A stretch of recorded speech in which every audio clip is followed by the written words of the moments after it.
Olá, irmãos, a graça e a paz. Estaremos meditando no livro de Malaquias, capítulo 3, versículo 13 ao 18, que diz: As vossas palavras foram duras para mim, diz o Senhor, mas vós dizeis: que temos falado contra ti?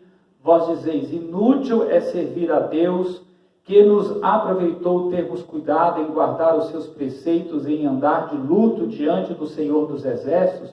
Ora, pois, nós reputamos por felizes os soberbos, também os que cometem impiedade prosperam. Sim, eles tentam ao Senhor e escapam. Então, os que temiam ao Senhor falavam uns aos outros. O Senhor atentava e ouvia.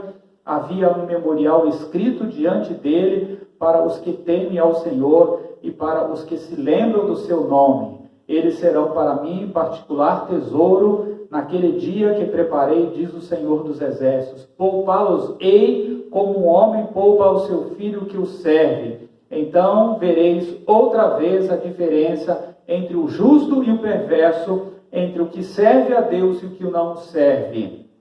Queremos meditar na seguinte grande ideia: somos realmente filhos de Deus quando o tememos, observando a sua palavra.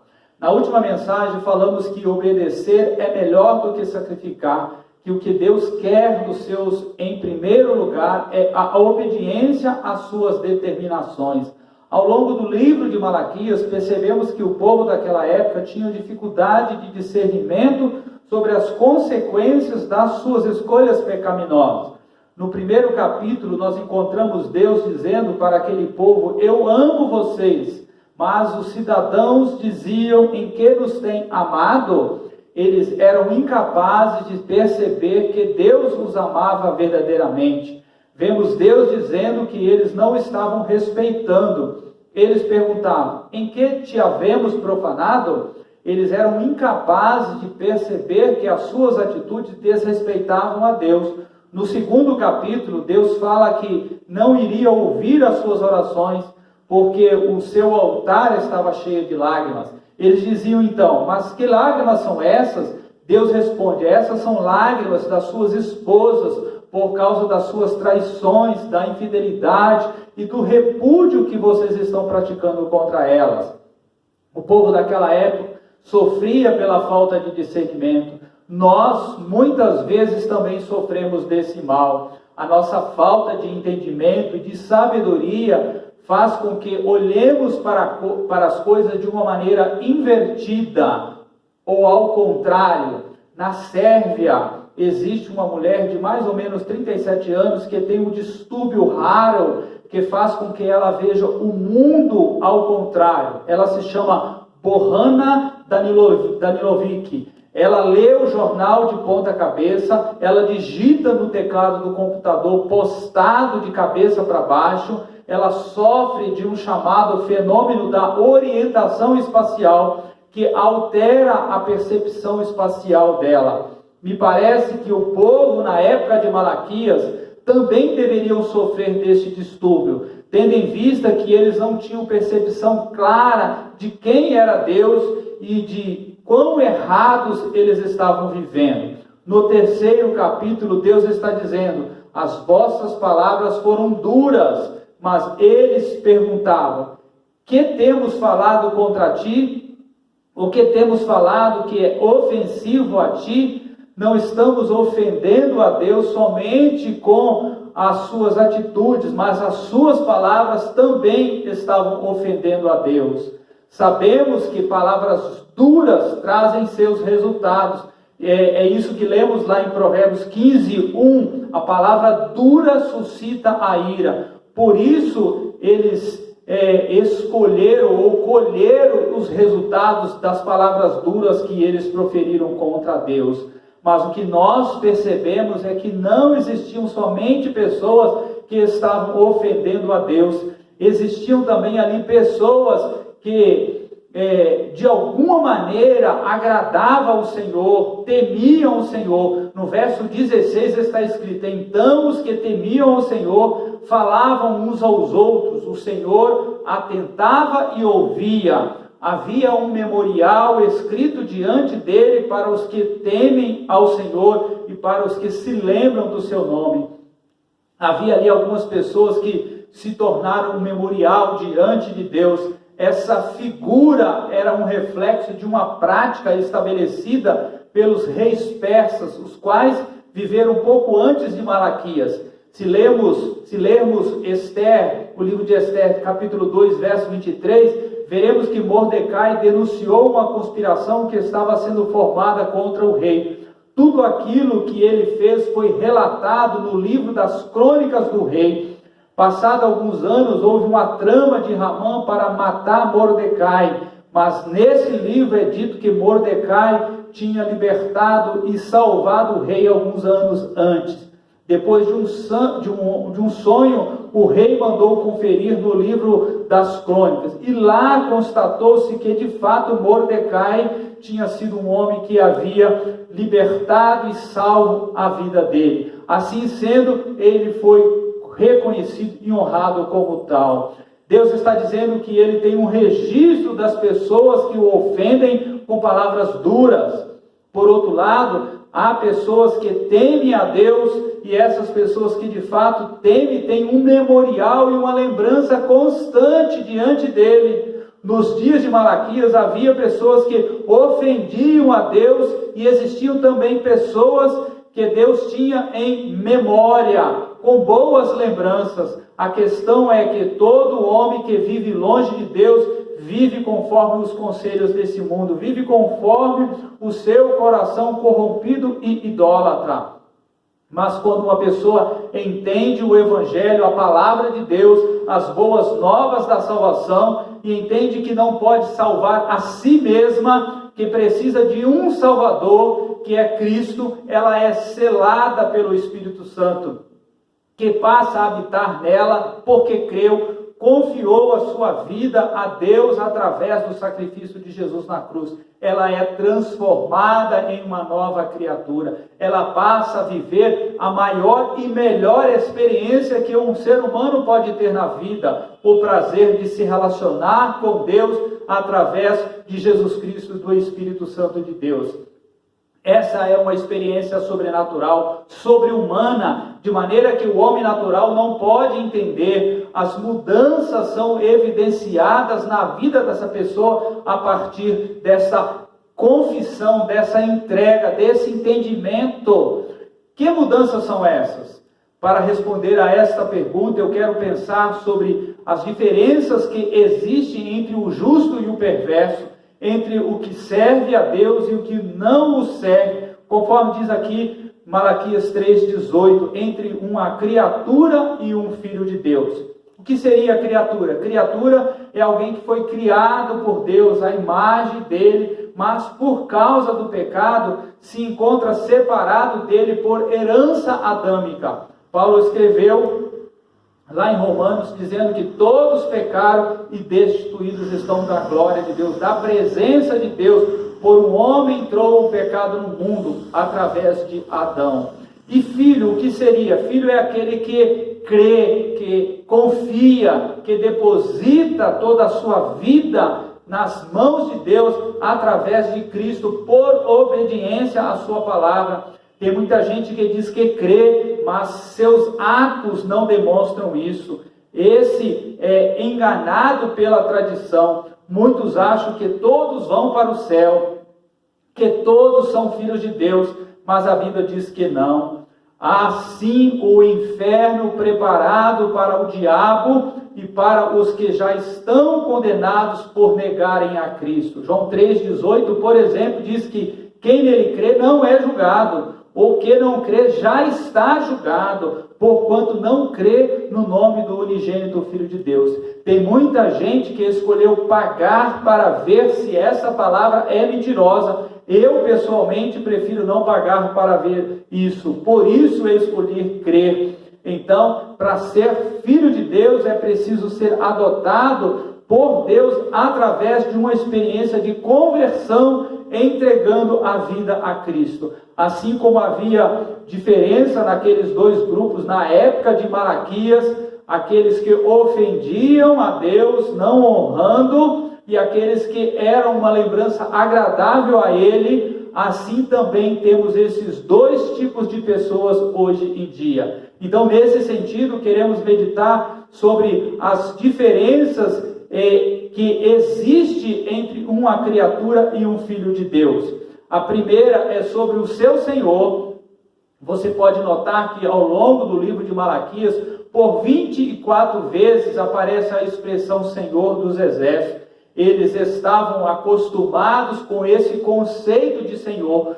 Toda religião tratava um dos seus deuses como Senhor. Todo escravo tratava o seu superior como Senhor, como seu dono.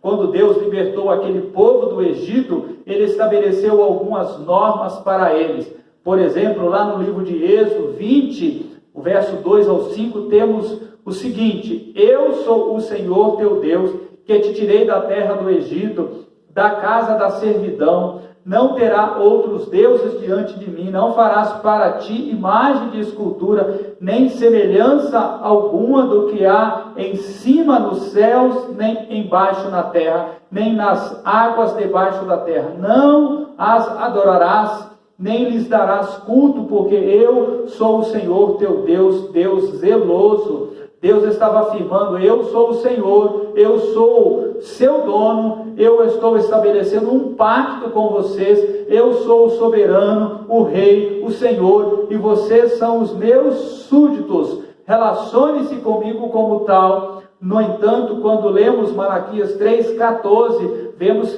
que Deus está chamando esse povo, pelo menos nominalmente, um povo que não o temia. Eles estavam dizendo: inútil é servir a Deus. Embora tivessem sido chamados para serem servos de Deus, eles diziam: não vale a pena servir a Deus, é inútil. A palavra inútil é equivalente à expressão que aparece em Êxodo 20, verso 7, quando Deus chama o povo e faz um pacto com eles, dizendo: não usarás o nome do Senhor em vão. A expressão em vão aqui significa inútil. O povo estava usando o nome de Deus de uma maneira leviana, de uma forma inadequada. Eles também estavam servindo ou sendo advertido de uma maneira poderosa por Deus, por pensarem dessa forma, de que era inútil servir a Deus. Eles eram conhecidos como o povo de Deus, mas eles estavam dizendo para Deus: não queremos servir, pois não vale a pena te servir. Será, queridos, que nós hoje em dia não estamos vivendo a mesma realidade de Malaquias, pensando que é inútil servir a Deus, que não vale a pena servir a Deus?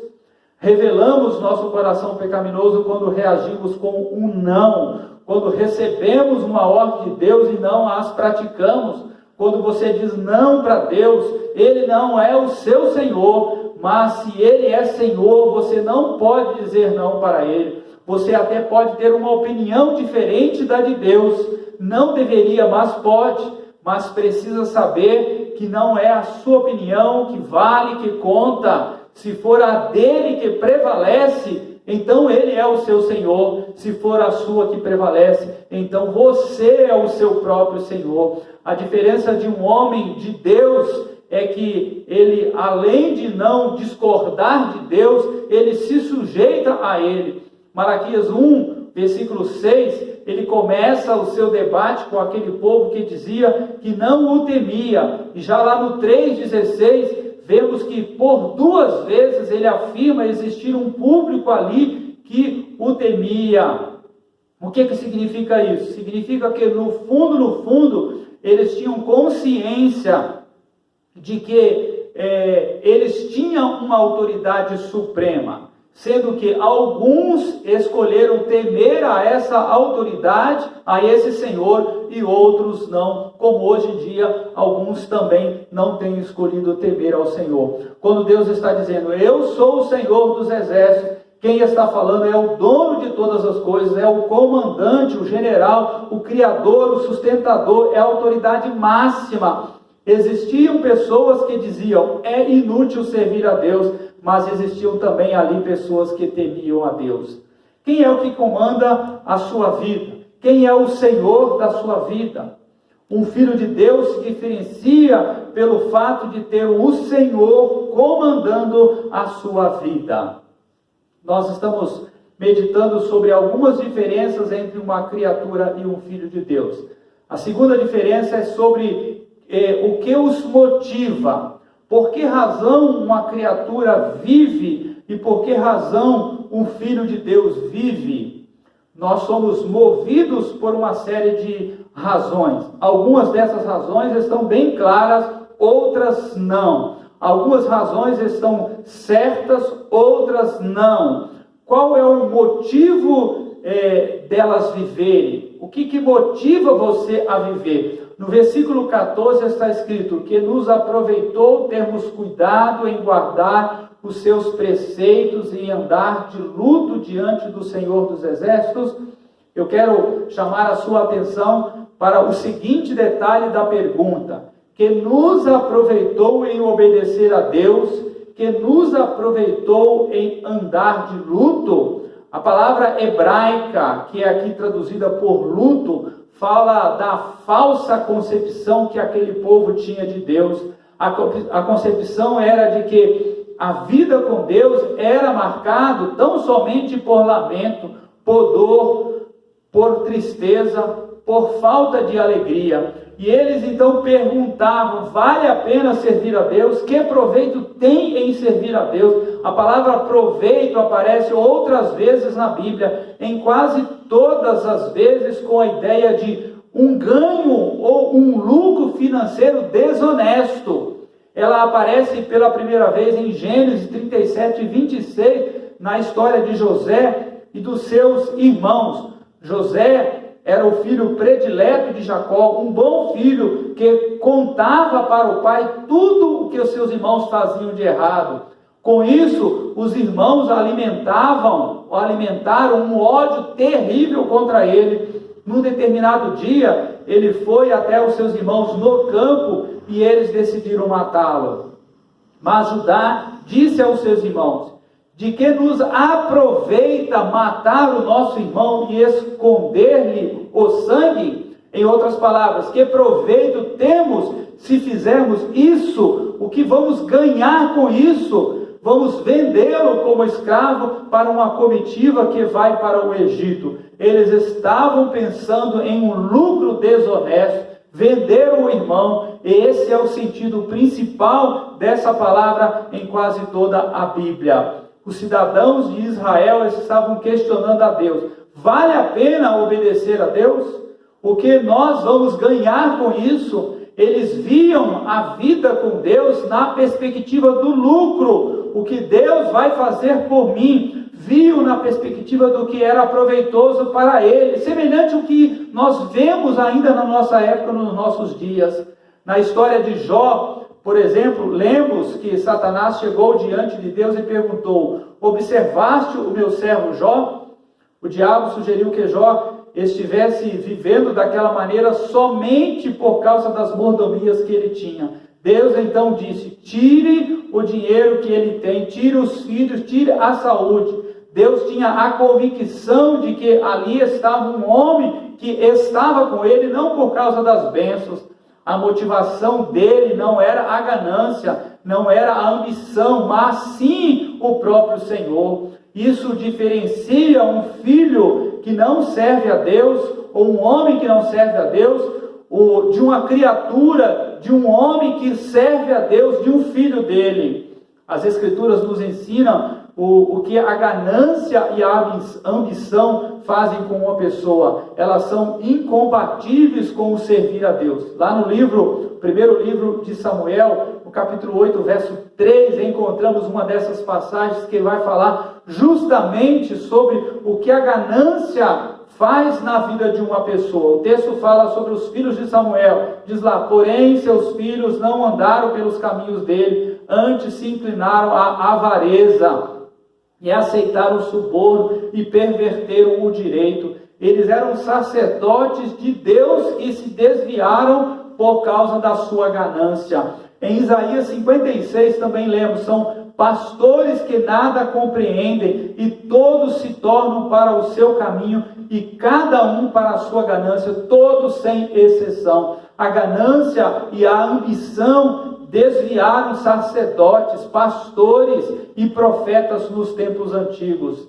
Não somente isso, queridos, quando nós percebemos o que Deus fala sobre o que é ganância, nós percebemos claramente que ela é incompatível com servir a Deus. Em Isaías 33, por exemplo, nós lemos: quem é aquele que comparece perante Deus? O texto continua: é aquele que não é ambicioso. O salmista chega a orar objetivamente, pedindo a Deus que esteja nutrindo a sua piedade, mas não a sua ganância. Em Provérbios 1,19, vemos que a ganância e a ambição em uma pessoa a destrói. Em Provérbios 15:27, vemos que o ganancioso destrói a sua família. A ganância e a ambição sempre foram incompatíveis com o servir a Deus. Quando encontramos Jesus falando que é impossível servir a Deus e as riquezas, é porque é impossível mesmo.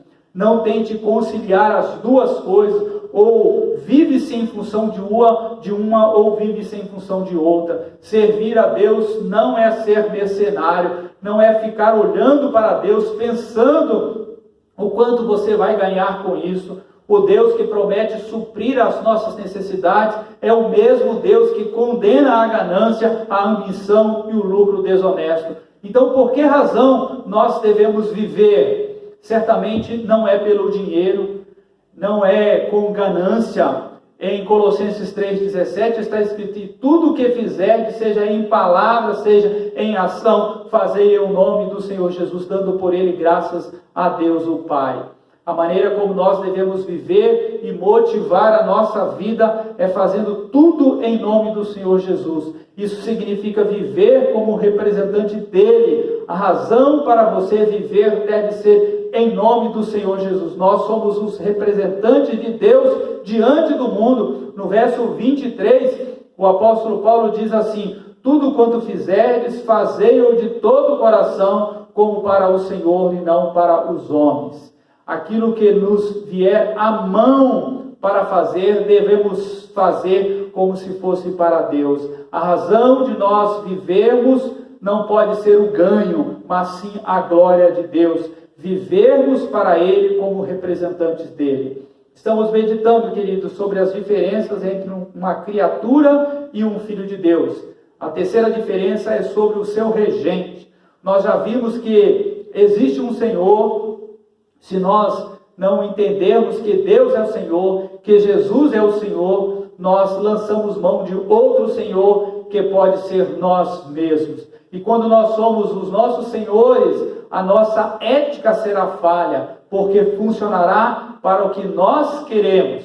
Malaquias 3, versículo 15, lemos: ora, pois nós reputamos por felizes os soberbos, também os que cometem impiedade prosperam. Sim, eles tentam ao Senhor e escapam. Aqueles homens estavam preocupados e interessados em duas coisas: felicidade e prosperidade. Quando você está preocupado com essas duas coisas, sem a referência de Deus, você estabelece a sua ética conforme o seu interesse, com o que você acha que vai conduzir aquilo que quer, aquilo que deseja. No livro de Malaquias, lá no capítulo 3, verso 5, vemos o relato das transgressões que Deus faz daquele povo que tratava mal as suas mulheres. Um homem de Deus trata a sua mulher como se ele fosse um representante de Deus em sua vida. É isso que diferencia um homem de Deus.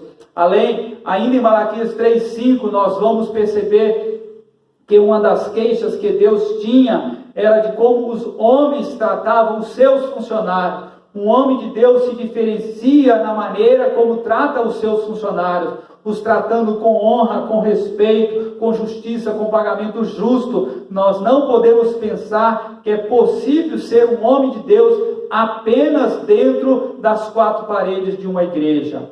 No final do versículo 16, vemos a marca dos que temiam a Deus e para os que lembram do seu nome. A palavra lembrar não está adequadamente traduzida. Eu quero apresentar duas passagens onde o verbo lembrar foi traduzido. A primeira delas está no primeiro livro de Reis, capítulo 10, verso 21, que diz: todas as taças de que se servia o rei Salomão para beber eram de ouro, e também de ouro puro todas as da casa do bosque do Líbano. Não havia nelas prata, porque nos dias de Salomão não se dava a ela estimação nenhuma. A palavra lembrança foi traduzida aqui por estimação. A segunda está em Isaías 33, 8. Temos: as estradas estão desoladas, cessam os que passam por elas,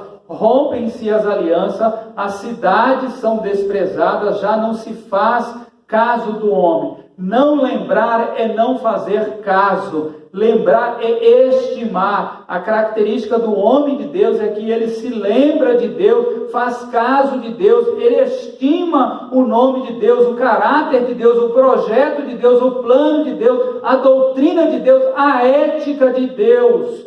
É impossível pensar que é possível acharmos que estamos sendo fiéis a Deus se isso não se reflete na nossa vida cotidiana, na nossa conduta, nas nossas prioridades. Isso não é ser uma pessoa de Deus. Um homem de Deus se diferencia do homem comum, porque ele tem Deus dando as ordens.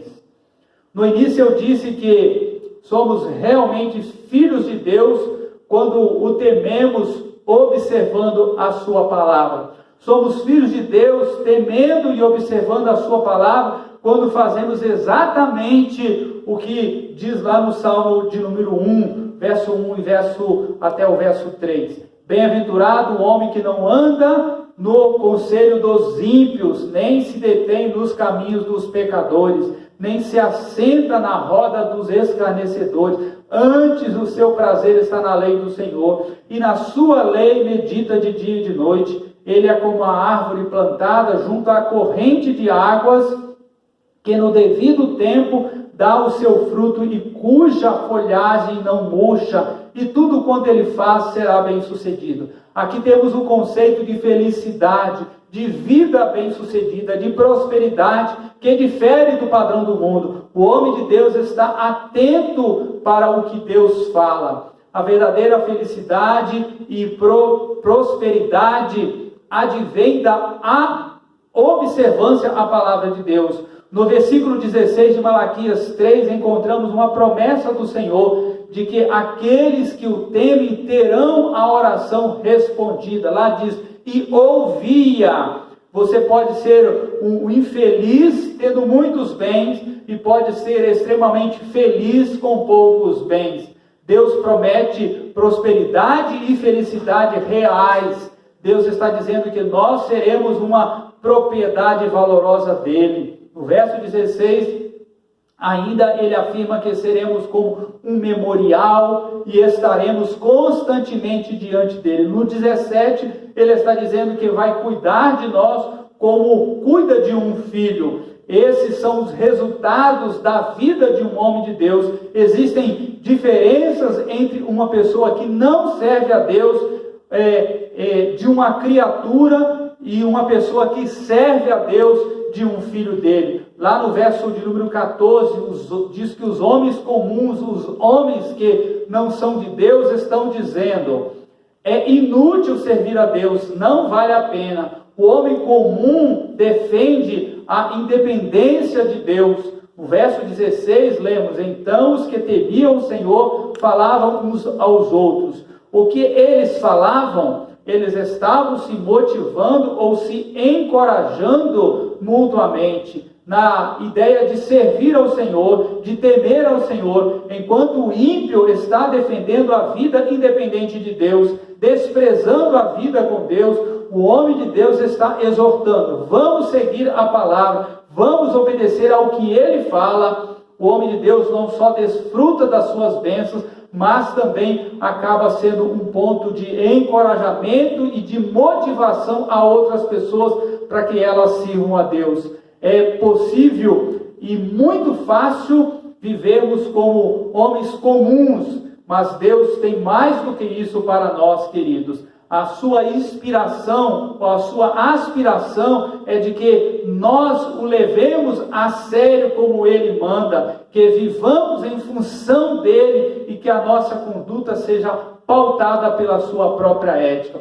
O verso 18 diz: então vereis outra vez a diferença entre o justo e o perverso, entre o servo de Deus, entre o que serve a Deus e o que não serve. A cada dia fica mais clara essa diferença e vai chegar o dia em que você vai comparecer na presença de Deus. O justo vai participar da mesa do Senhor, mas o perverso não, pois ele é como a moinha que o vento dispersa. Então você verá a diferença mais claramente ainda. Essa ocasião vai ser um momento de lamento para aqueles que forem apenas criaturas. O tempo já terá passado, não haverá mais oportunidades para se tornar um filho de Deus. Por isso é que o tempo se chama hoje, para render aos pés de Cristo. Que Deus, através da ação do Santo Espírito dele, te constranja a ser um filho de Deus, a crer e observar as palavras dele. Que ele seja seu Senhor, que ele seja a tua motivação e o teu regente. Que Deus nos abençoe. Amém.